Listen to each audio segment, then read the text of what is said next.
Good morning, everybody. Welcome to our ongoing coverage of America's New War. You're looking at a shot taken from New Jersey this morning, looking towards the east and the bottom tip of Manhattan this morning.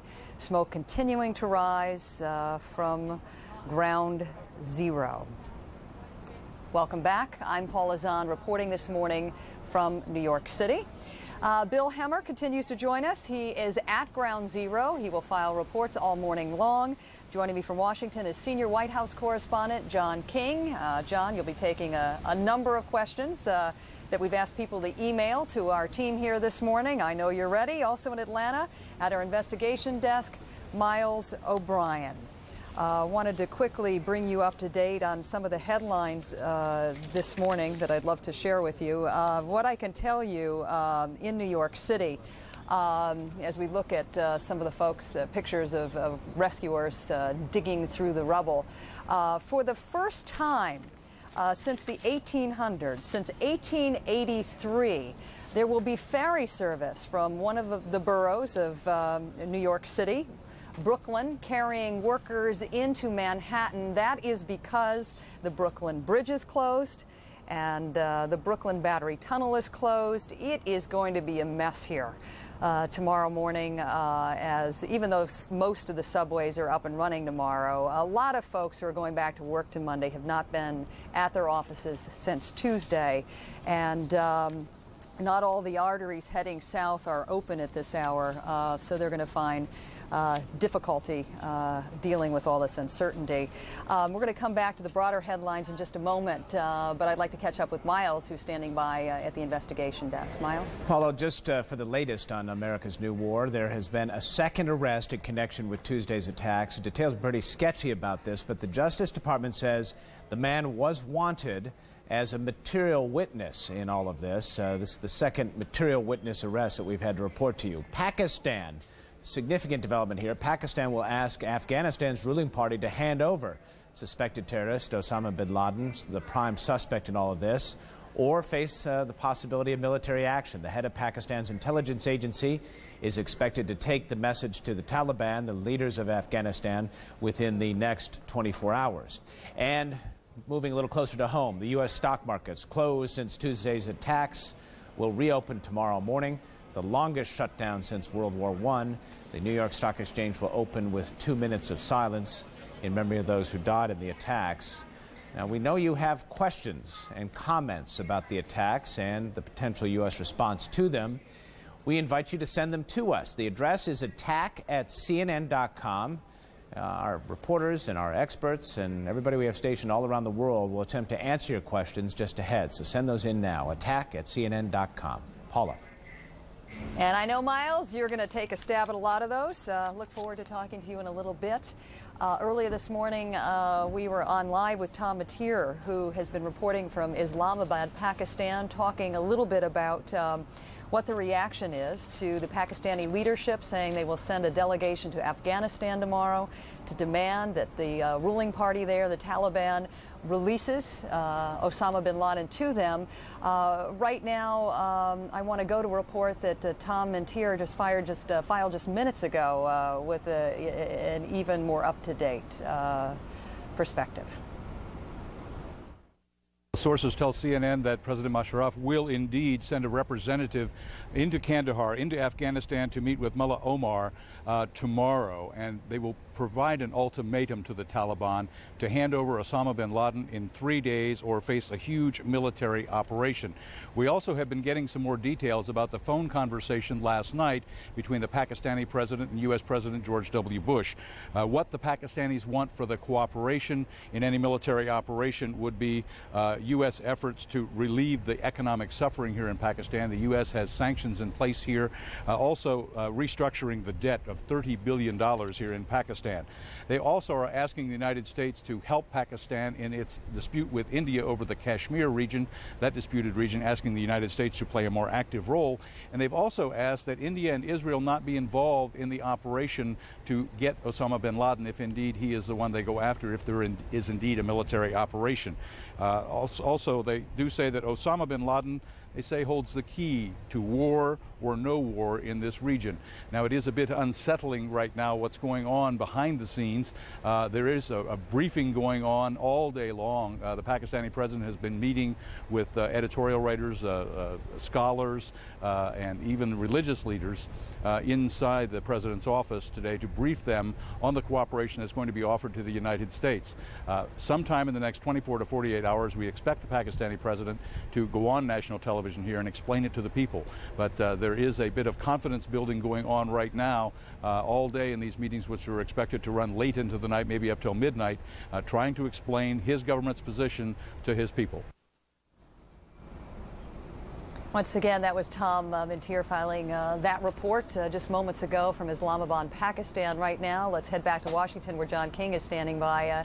John, before you get into the substance of what you're going to report, if you would put into perspective for us this morning, we know that Pakistan is one of the primary backers of the Taliban, one of three governments that actually recognizes its existence.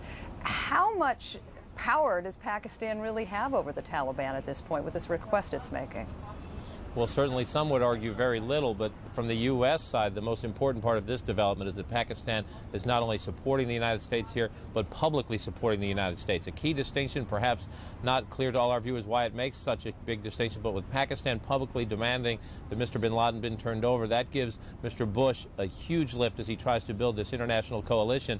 I spoke to a senior administration official just a bit ago who said this is very encouraging. The official went on to say the administration not in any way expecting the Taliban to comply with this request. They say it is very significant that the Pakistani government, after hedging a little bit in those early diplomatic conversations, has decided now not only, it says, to fully cooperate with the United States, but to do so in a very public way. That helps the president. Okay, John, I thought we were going to report. There are a couple more questions to you about that. The administration saying it's not necessarily expecting the Taliban to comply. So what is it the administration is expecting? Well, if you listen to what Tom Mintier just said, one clue in there is that if this demand is that the Taliban turn over Osama bin Laden within 3 days, certainly President Bush would not want to undermine a country that is trying to help the United States. So if the United States views this as a serious diplomatic effort by the Pakistani government, perhaps we can read into that we would not see any, at least large-scale military operations for at least those 3 days while this was going back and forth.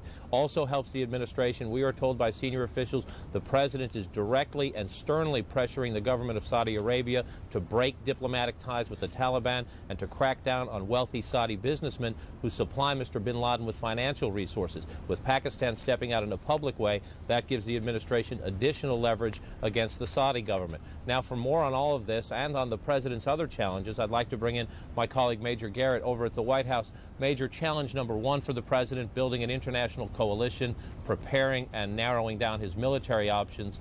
But as the stock market prepares to reopen on Monday, challenge number two for the president, calming the jitters of the American people, perhaps?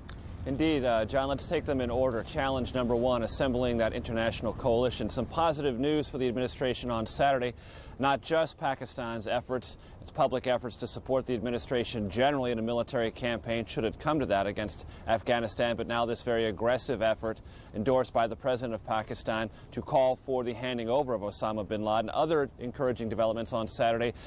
The Secretary General of the Arab League making it clear that the Arab League, in quotes, stands ready to cooperate after proper consultations from the United States on what would be the action to come. A signal from many Arab states that, in fact, it is willing to stand with the United States if it comes to a military action against Afghanistan or other potential targets on the president's list of military targets, which you so accurately point out he is currently reviewing and re-reviewing. Now, challenge number two, trying to get a sense to the American public that though the jitters are legitimate, the jitters are real and all the very well founded, it is time to try to move back towards some of the benchmark routines in American life. That will begin tomorrow. The New York Stock Exchange will reopen, for example. Major League Baseball will start playing baseball games again. President's due to return from Camp David to the White House. It would not at all, John, be a surprise to any of us who cover the White House and this president that he would make some remarks to try to temper the anxiety in the country and try to sort of, if you will, tee up what's going to happen tomorrow. It's a symbolically important day. It's also a important day in all sorts of realistic senses. Moving the country back to some of the routines it has seen put aside since the disastrous events on Tuesday. President probably, though we don't have any confirmation of that officially, will want to try to let the American people know that Monday is an important day and they should try best they can to return to some of those routines. Even before this tragedy, Major, a great deal of concern within the administration, not only about the U.S. economy, but of the threat, the growing risk of a global recession. Treasury Secretary Paul O'Neill will go up to New York to ring the bell to open Wall Street tomorrow morning. All this part of the administration effort to show some confidence behind the scenes. Any sense of what their fears are about the economy at this moment because of this? Well, you know, John, nobody here wants to even acknowledge what is felt to be a sort of crass consideration about the economy. The focus is so much on all of the massive suffering in New York and in Virginia, and let us not forget in Pennsylvania where another jetliner crashed. So much of the focus of the administration is not only on ministering to those who are suffering, trying to set a tone for the country, developing a military strategy, building an international coalition, all of these manifold challenges to the president, but also, as you say, you cannot ignore, they cannot ignore, the underlying reality that this will have a profound effect on the U.S. economy. And as the U.S. economy goes, we have learned so many times, so goes the global economy, which was already teetering. The United States economy was teetering, moving closer to recession. Fact is, the administration is concerned about it, but it understands and recognizes that there's little it can do right about now to deal with the economy except to try to build that sense of confidence back in the American public that it can return to some of those important routines, and as it does so, perhaps channel some energy back into some of the fundamentals of the U.S. economy, such as consumer spending, things such as that. John? All right, Major Garrett at the White House, thank you very much. Add one footnote myself in conversations with senior administration officials this week. We know they have been in consultations with the major sports league asking officials to improve security at stadiums at the very same moment as the president hopes to resume some sense of normalcy with Major League Baseball beginning on Monday. Now I want to turn to Bob Franken over at the Pentagon. Bob, the president coming back to the White House today after a weekend at Camp David spent mulling his military options, meeting with his national security team. As he returns to Washington, what is the mindset over there at the Pentagon? Well, when the national security team starts mulling, the mulling then moves to the very practical level here at the Pentagon, which of course is still trying to recover from the major hit, of course, it took. The plane crashing into the building 5 days ago, completely destroying a big section of the Pentagon. There was some video that was shot, as a matter of fact, the night before last. And as you go into the building, you see just how massive and destructive the material was. Here we're going in from the outside, what the building looks like from the outside, slowly going into the building. Then we'll go inside and you will see just clutter and debris everywhere. You will see this massive effort to try and shore up things. Here you're seeing pictures that were shot in a distant corridor showing water all over the place. Now you're seeing the many wood beams by the hundreds that have been put up, the thousands, trying to shore up an area so it would be safe to try and recover, try and find bodies. They have found now 86 bodies. They estimate that there will be 188 at all.